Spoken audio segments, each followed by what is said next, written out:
everyone, and welcome to another episode of Get Out of Rap. I am joined by industry legend and my friend Sarah Hunt. It's great to have Sarah on. Everyone knows Sarah and loves her, so this should be good. Sarah, welcome.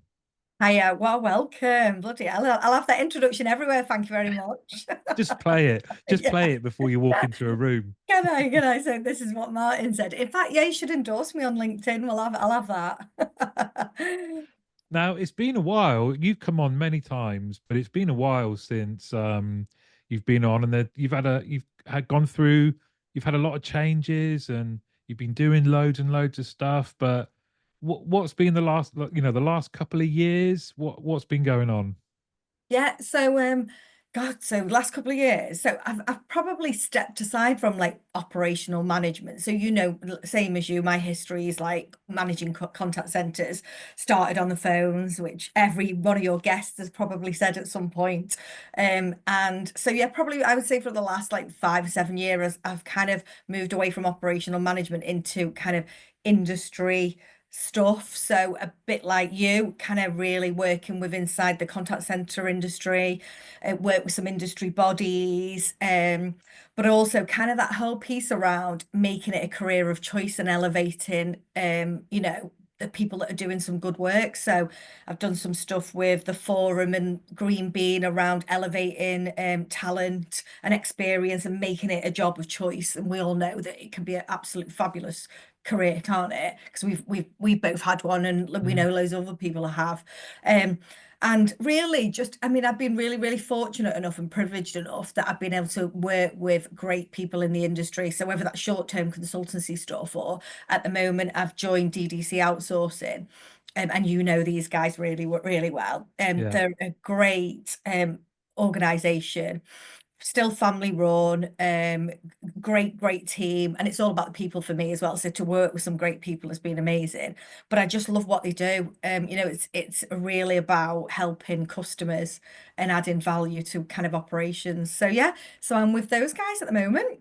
It's a great fit, actually. I was over the moon when you said that's where you were going, because you're right. They're people focused, but also through things like DDC discusses, there's a genuine passion for the industry and a genuine passion for trying to look at things differently and to be constantly evolving. So you being there is just a match made in heaven. Because like you say, it's interesting when you're talking about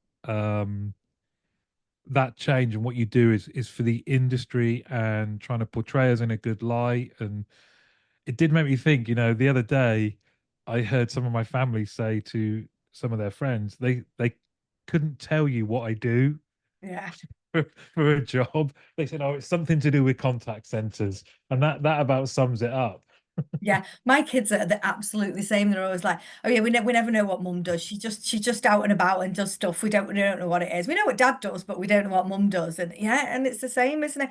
And yeah, I suppose when you're at the start of your career, you kind of maybe that's not an avenue you want to go in, but what a great avenue it can be. And I think the more we can talk about that and bring it to light and show the opportunities, I mean, it's great, isn't it? It's exactly what you're doing with the team leader community, isn't it? Is kind of bringing skills and experience to that overlooked part of the role, isn't it, in the organization?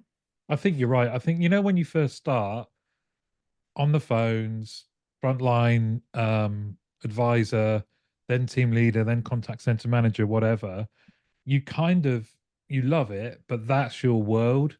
The moment you go off the ranch, you suddenly realize there is so much more. That's why I've been trying to really push for team leaders to go to things like the expo, because when you see what's out there and you see where there is so much opportunity and so many interesting things happen, it's quite hard when you're in your contact center and it's just you're constantly on the go.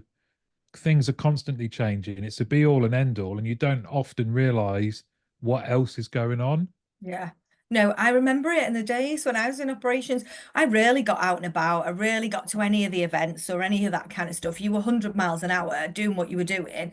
The only time you ever got a chance to sit and reflect was usually at your end of year review, wasn't it? Where you kind of go, look at all the great stuff we've done. I can't believe it. But yeah, a big advocate for getting out and about to events and doing stuff, meeting people, networking, just listening to what people have got to say. I love it you know, and the more we can do with that, the more we can open the doors for everybody else to kind of come in and see what a great industry it is. Because we know, 100%. 100%. Yeah, we do know. And it is a shame when you still hear people who don't know the industry that, some of the things they're saying are just wrong. We know what a great industry it is. And I guess for you now, do you get the best of both worlds? So you are out and about talking to clients, potential clients, in people in the industry, but you also get the opportunity to go and see the operation and spend time with operations as well. yeah, absolutely, yeah. And at the moment, I'm the lead judge for the Northeast Contact Centre Awards as well. So we're just about in the round two of judging. So we're going to get out and about on the road and visiting all the shortlist candidates, obviously mainly in the Northeast, but there's some big brands over in the Northeast actually. It's a hotbed for contact centres. So I'm going out and about because things change so much, don't they?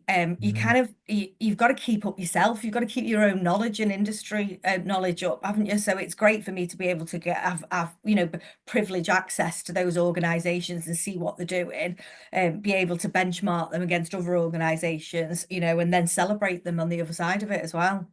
Well done you. And I know that those awards, like you say, it's a hotbed for contact centers, but I know those awards are really well run, great entrance. And also it is worth saying you are doing inordinate amount of work outside of your day job, right? To get all of this done. It's quite a commitment, isn't it? Yeah, yeah. But it is that bit, isn't it? Where I know it sounds so cheesy, doesn't it? But I love it. And I want to kind of give back the 30 years experience or service almost. I feel like it's that voluntary service bit. And it's just amazing meeting everyone and understanding. And also because I have been out of operations for a long time, um, you know, it moves so fast. You kind of have to keep up with pace, especially technology. And it's moving at a massive pace, isn't it? I mean, I remember years ago, we used to say nothing ever changes in the contact center. People used to say the death of voice and all of that kind of stuff. But actually, I've got to say, being out and about over the last couple of years, I think it's really, really changed the industry. I think all of those levers and elevation that we said was going to happen years ago is starting to happen. The technology is really starting to shift. Um, you know, Customers are properly self-serving, operations are becoming smaller and more complex. Roles are changing. All of that is happening now, whereas before we were talking about it, but it wasn't really happening. Like, and you can see it now. And it's kind of now how we then um prepare for that next phase of it, I think. That's And you really know interesting. that. Well, I think it's fascinating because you are dead right. That kind of the not forewarning because it makes it sound negative, but you would go to events 10, 15 years ago and it was all about hit this technology's coming, this and it's going to have a big impact. And then you're right, nothing really changed. Certainly not for the majority of people in the room. But now you're dead right. It's kind of dizzyingly quick with just the sheer volume of things that can make improvements. Do you think then one of the key challenges for centers is how they plan this, right? Because it's, it there is so much opportunity, there is so much changing, not just technology, but our understanding of customers, our teams, processes. It feels like we've taken a big quantum leap forward in terms of our competency and our professionalism, allied to the technological growth. Coordinating that's going to be key, isn't it? Yeah, absolutely. I totally agree with you. And it's all about people, isn't it? It's leveraging your people power on the back of your technology. Because technology now, remember back in the day, you'd buy a big stack and you wouldn't know how to use it. Now it's like, off the shelf, it's easily implemented, it's kind of easily applied. So, now it's about taking your people on the journey that they're able to kind of, you really enhance that people power and their skills and leverage that alongside everything else, I think.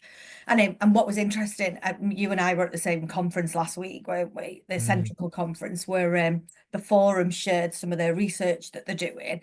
And the big stat that stuck with me, and I hope I get it right, is that 80% of organizations know that change is coming and they've got to prepare their frontline team managers, everyone else, and the leaders to prepare for this.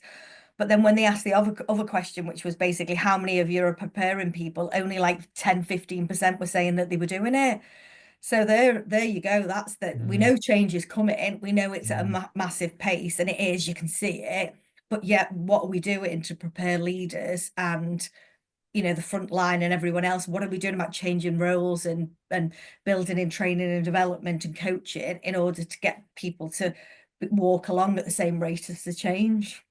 I'm sure you have got. I know we kind of all got stories of finding out that the company you work for's got a new project, a new service, finding out the day it's live, Yeah, and all of a exactly. sudden having Yeah. to get your teams to follow a different opening or make a different do something different with our service with customers 5 minutes before we turn, we Yeah. would speak into customers.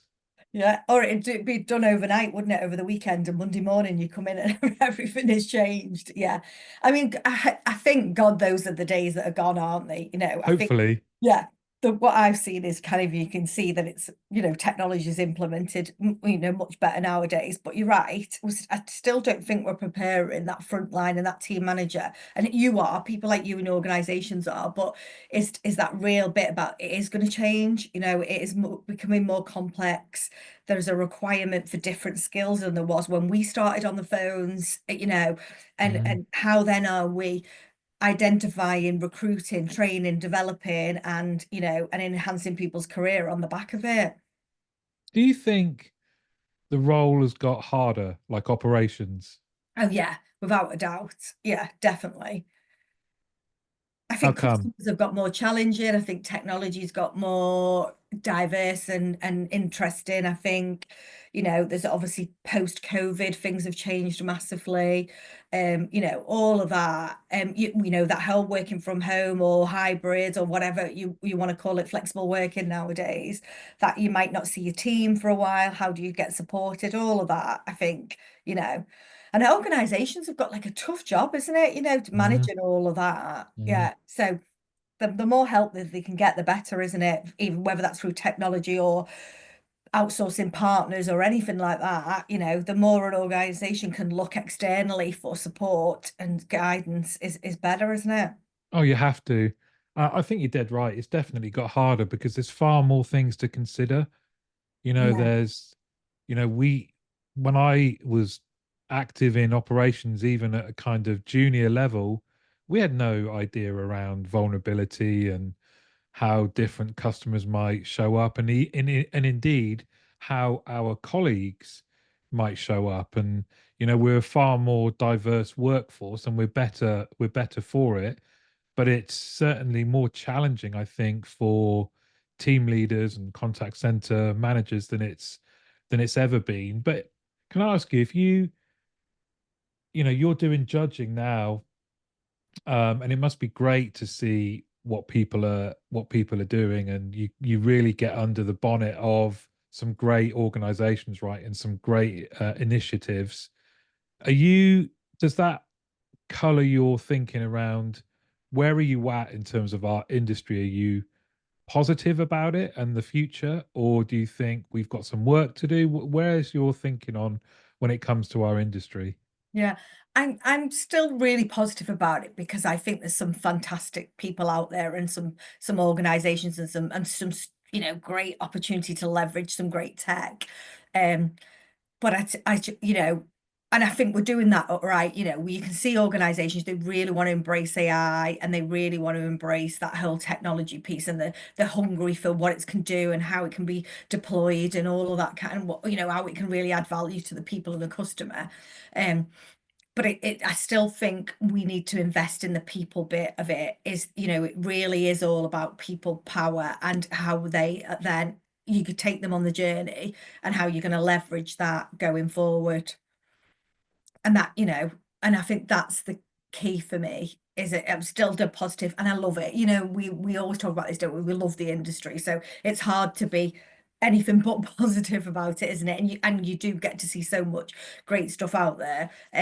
But I really think we've got a job on our hands now, and those stats said it is to really prepare the people to on the Mm, next phase. mm.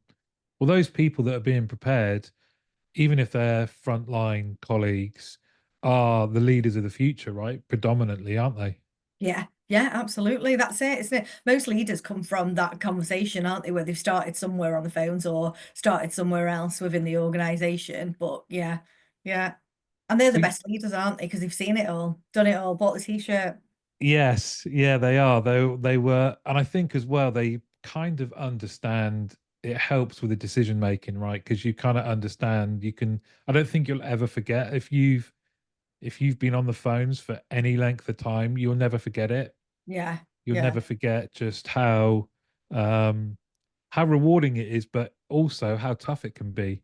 yeah, I'd like to say I was committed, enthusiastic, I wanted to progress, but by the end of the week, it was hard, right? yeah. It's hard to show up positively to every single customer that's coming through. And you mentioned earlier you did some stuff with Green Bean, but I'm really interested about something you guys are doing now at DDC outsourcing, which is called Elevate. Can you tell me about that?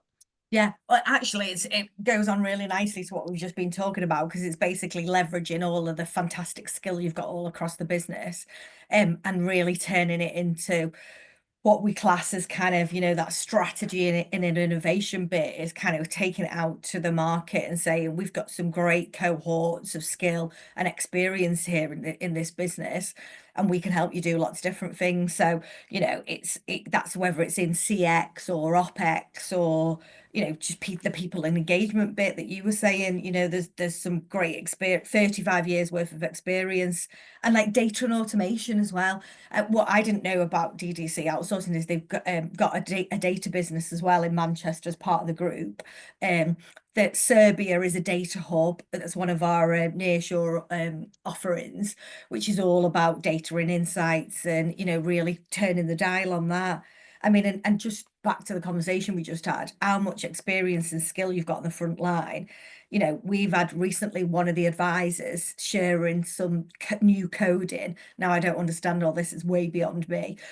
Some new coding that in one of our systems, on one of our partnering systems, that has changed and revolutionized the system and took like days of processing out of it and loads of cost. So yeah, and that's just by making some clever coding changes.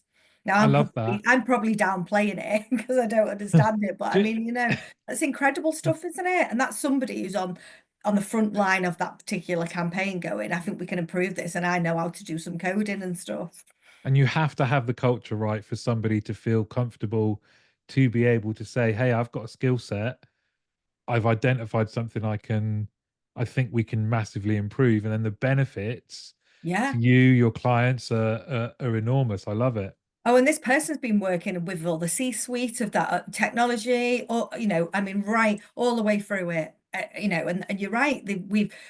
We've recognized that opportunity, that talent, and put it into force, and now they're working with that technology provider to make some major changes. So yeah, but that's happening all over the business, isn't it? It's happening. So we're just trying to make sure that we invest in our people. It's all about that investing in those people as well, and giving them a chance to use those skills and experience as well with our customers and partners. For you, if I was a potential client, I could just use you guys to the data centers was interesting. That is, I would what give you the data and you would help find insights? How does Yeah. that work? Well, we've done the same thing. We've done customer experience stuff. We'll do some data processing. We'll do some data technology stuff. Data transformation. All of it really. And we'll know more about your customers than you might know yourself. Yeah, but then we've got, as usual, as you expect from a BPO, we've got the whole bit around customer services. We do over 25 languages. Um, we're actually based in the Philippines and in North America, and we've got Bosnia and Serbia as well, which are language hubs for us, which really service all of our European and UK clients with languages. So yeah, some great skills over there as well.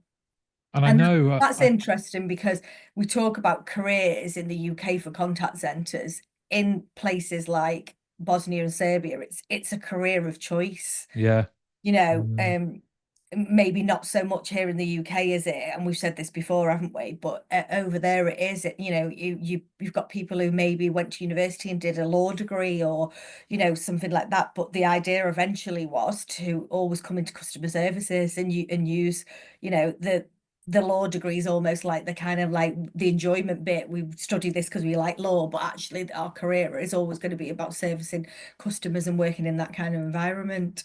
So you find that everybody's got lot, is educated to degree level, and come from lots of different backgrounds, which brings that kind of diversity to the whole approach.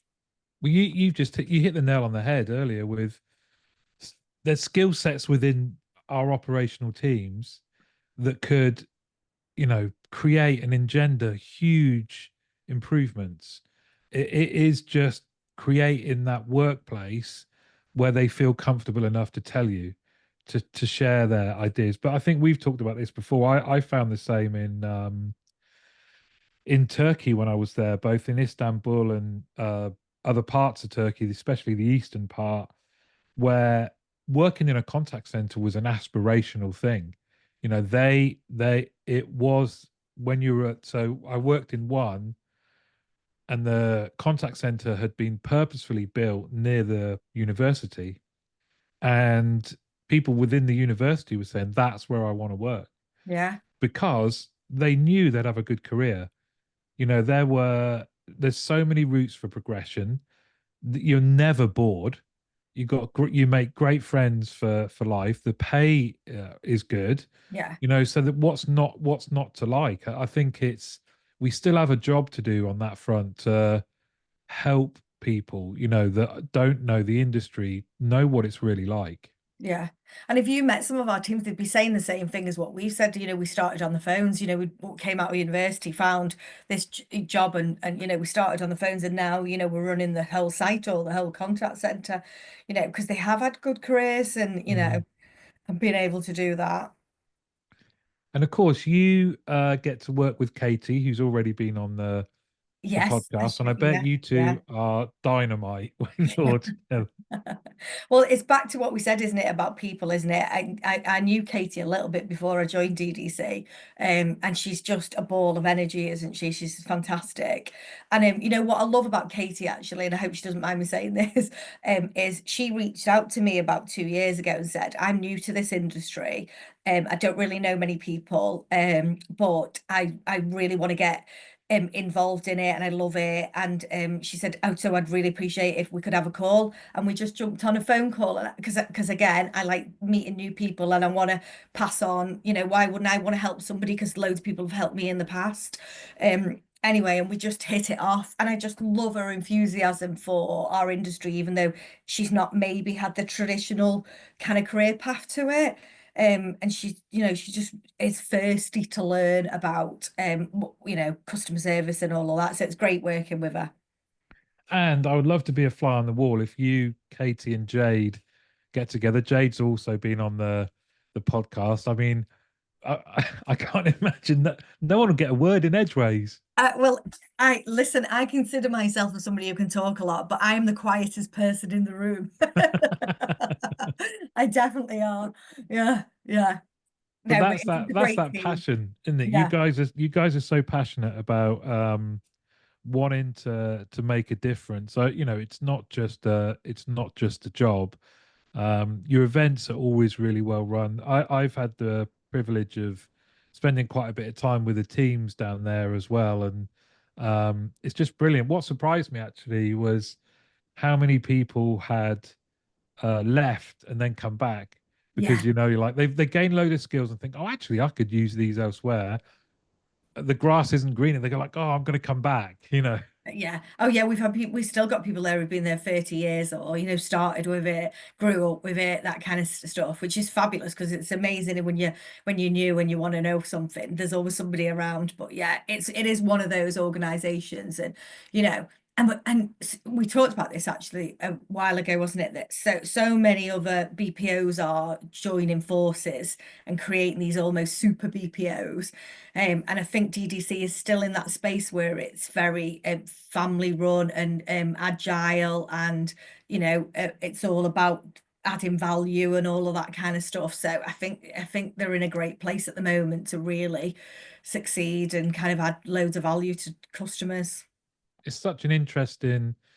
We've spoken many times. Our backgrounds are the same in terms of I think I cut my teeth really in outsourcing. You've got to be good. You're constantly trying to impress your clients, and keep them, and that kind of really sharpens the sword. But it's such an interesting time. You mentioned that there's a lot of mergers and acquisitions, and you only need to scroll through LinkedIn and you've got different people talking about different parts of the world. And Yeah. that's why I really value the innovation behind DDC. DDC discusses joining the academic world and Oh, our yeah. world is Yeah. brilliant. Is Yeah. brilliant. That's, I think, evidence of what you've got to think a bit differently to survive. Yeah, yeah, and it's a great program that you'll know that you've been to a few of Yeah, them, aren't they? About bringing, academia into and psychology and all of that kind of stuff into what you're doing as an organization, and then for us we're kind of distilling all that information and then putting it back into our teams that deliver to our customers, or the opposite is kind of through Elevate is kind of try and get that message back out there. So it's not just a place where you come and listen to the academics. It's one that you can really kind of operationalize it and mhm, kind of use it. Yeah, so I love that. It's a great program, and it is something very different as well, I think. totally. And it kind of feeding that back into your teams in order to help them gain something new, work on their communication, work on the psychology behind what we do. Those kind of small improvements, those marginal gains, aren't they? They're called, but Yeah. that's so necessary when you think of how competitive the market is. Now, I know you guys cover loads of different industries, but you are seen as subject matter experts, certainly in utilities and retail, to the point that people are just coming to you for advice. Yeah, yeah. And we've also got like other programs where we are working with what do you call it? Experts, like educational experts, and people like thought leadership experts Mm, in those industries and sectors, so that we're able to really kind of challenge ourselves and ask the right questions. Are we doing the right thing in that sector? Should we be looking at different ways or how the world is emerging through that, or what we should be investing in from a technology point of view? So we're really trying to challenge ourselves as well at the same point, which I think is good, so that yeah. we are building the right proposition. It's the right thing for our customers and our people. Can I ask you, because you are successful and you're super well respected and well liked in the industry, Oh, um, what what would you sort of pin that on? What's been the thing that's kept you going? Or if you were mentoring a group of people that were starting out for the first time, what would you say would be some of the things, your skills and experience? Do you know what I mean? What's the yeah. Oh, that's a really tough one, isn't it? Now you're asking me to do that end of year review where you're you tell think tell me about what's gone well what for you this year? yeah. Yeah. Um I don't know. I just think I'm forever curious. I think I do like to I love people. That's why I started in the industry because when I joined my first contact center, it was 1,000 seat contact center. It was like there was something going on every single day. It was just noise, and I love all that. So that kind of kept me in it and has kept me kind of curious all the way through it. I love networking. I love sharing my knowledge. I love meeting people. Yeah, I think it's that. I I can't would think say of it. it's always difficult to talk about yourself, but I would say from I don't know how long we've known each other. It's a long time, but Yeah. um, just how you relationships are super important to you, aren't they? And you're so positive, not just about the industry, but meeting other people and genuinely asking how they are, and you're interested. How but how do you kind of keep how do you keep going? Because like all of us, we've all had times when we've been like super challenged in our career, So what kind of how do you get away from it all? What keeps you kind of sane? Um, I suppose what keeps me going with everyone is that I genuinely like I would class myself as one of those people that needs to be around people and likes that kind of contact. So if I haven't spoke to you for a while, you'll know this. I'll be picking up the phone going, "Hi Martin, what's going on?" So It's I often when genuinely. you're doing with dog walking. Yeah, yeah. Or we're usually when we're dog walking, isn't it? We'll go, what's going on? Yeah, and that's kind of yeah, I'm just really I'm energized by people, I think. I think that's my thing. And doing the right thing as well. And so joining DDC has been great because that's the kind of role it is. It's all about partnership and relationships management. So it's allowing me to like really kind of leverage my strengths, I think. Yeah. But the other thing that keeps me sane, if you're asking me personally, it would be dog walking, as we both know, because we've both got Labradors as well, and that takes a lot of Yeah, dog walking, doesn't it it? does. Yeah. Far too much. Yeah, and I'm kind of in that really it's kind of very what's the word? Everybody's doing it almost, this middle-aged hobby or whatever of outdoor cold water swimming. I love it. Oh, I really? went actually this weekend. There's kind of a body of water near me, like a little lodgy lake, that the farmer's allowing us to go in. So we go in every week, and which is quite nice. That keeps me a little bit sane as well. And you're going to keep doing that all through the winter? Yeah, that's the best bit. Everybody says that the winter's the best bit because that's the bit where you get the cold water. I do like it. I must admit, I do like an ice bath. Yeah. I'm not sure about swimming, but I'll give anything a go. Yeah, you would. You'd love this. Yeah. Well, next time you're up the north, I'll take you. Yeah, we Well, could. I feel like I should become an honorary northerner. There's so much happening up there. Yes, there is actually, and we're spending a lot of time enhancing stuff that's going on in the north actually, because it tend to have been previously a lot happening down in London. And if you go down to London, if you're from up from the north or like anywhere like north of Birmingham, it's like a full day and a half out the Mm, office, isn't it? mm. So I'm starting to see more and more stuff happening in the north and the northeast, which is great stuff because as we said, it's like a hotbed for contact centres, all of it, isn't it? Manchester, Leeds, Liverpool, Birmingham, Sheffield, all of that area. Yeah, yeah. And there's all it's real kind of centers of excellence where there is this kind of like I've always felt like there's this collaborative competition.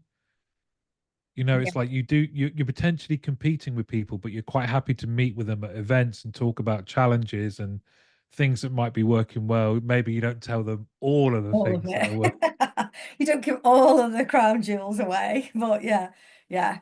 I know, and that's back to our industry again being a great place, isn't it? And you kind of and the whole what's that thing where you say you be nice to people because you might meet them on the way down or whatever because it is and people move around a lot, don't they, in our industry? So Yeah.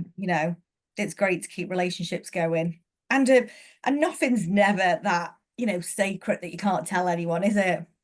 No, and I think that's the other thing as well is that you've always struck me as keeping things in perspective, right? You kind of have a positive outlook, and without that, it's going to be difficult to succeed in our industry, I think, because if you didn't Yeah. laugh, you'd cry. Yeah, exactly. And we have done that before, though, haven't we? There's been times when we've done that.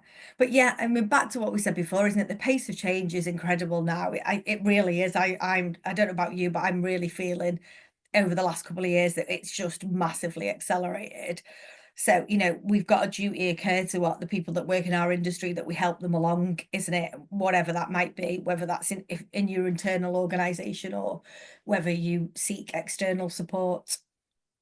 100%. I think one of the biggest misses that people make is when they're considering uh, purchasing or kind of creating or investing in certainly technological advances that are going to have an impact on frontline workers, that they don't ask the frontline workers what they need, what works well, what doesn't work well. Things are, you know, the danger is you do things that make people feel like things are being done to them. I think we've all been in that position where we've been told, oh, we're getting a new bit of kit and you've got to now do some of your work in here on this bit of kit and keep it in this one. And you're like, what? Why are we doing this? Yeah, I Who know. thought this was a good idea? Yeah, exactly. Yeah. And more recently, actually, the last time I did a transformation project, which was the co-op insurance, we had a great way of working actually. It was all under, the agile ways of Mm, working, but we had like a small cohort team all from the business that was, so we'd have someone from finance, from product, from marketing, from operations, which was me, and then you'd have somebody else from maybe the back office, and you'd all come together. So whenever you were discussing some change, whether that was a technology change or a process change or a people change, you had it from every lens. It was mm, everybody's viewpoint, where this is the customer lens, but also this is the lens commercially from a finance point of view.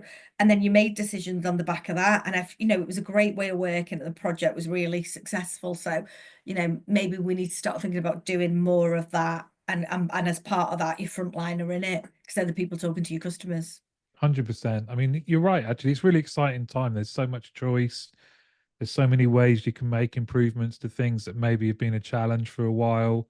It's just about the key now, I think, is about selecting the right thing or the right partners, right, who can actually help you do it so you don't have to make rookie mistakes because you're going to be working with people that know what they're doing. Yeah. Yeah, they've made all the mistakes for you, isn't it? Yeah. Yeah. Yeah. And that's why it's so important to partner with people, isn't it? It's to leverage their experience and their knowledge and grow with them as well. We're really keen that all our partners, we add value to it. We work like with the team as an extension of the team. We try stuff out. We'll experiment. That's for us to do that. And the business concentrates on what their core business is. Well, you're like I said at the start, you're in the right place because you're a lovely person and they are all good people there as well. I'm going to say as well, if you ever want to know what's going on in the industry, right? There's no one better than Sarah to find out what's going on. That's always my first port of call. Like, what's happening? What have you heard? What should we be? What should I be thinking about? So no doubt people will know you, but for those that don't, the best way to get in touch with you is through LinkedIn, right? Yeah, absolutely. I'll always answer a message. Always. Yeah, always. Yeah. Well, Sarah, thank you so much for coming back on again. It's great to see you, and no doubt we'll do this again. Oh, thanks, Martin. Cheers, mate. See you soon. Bye. Bye.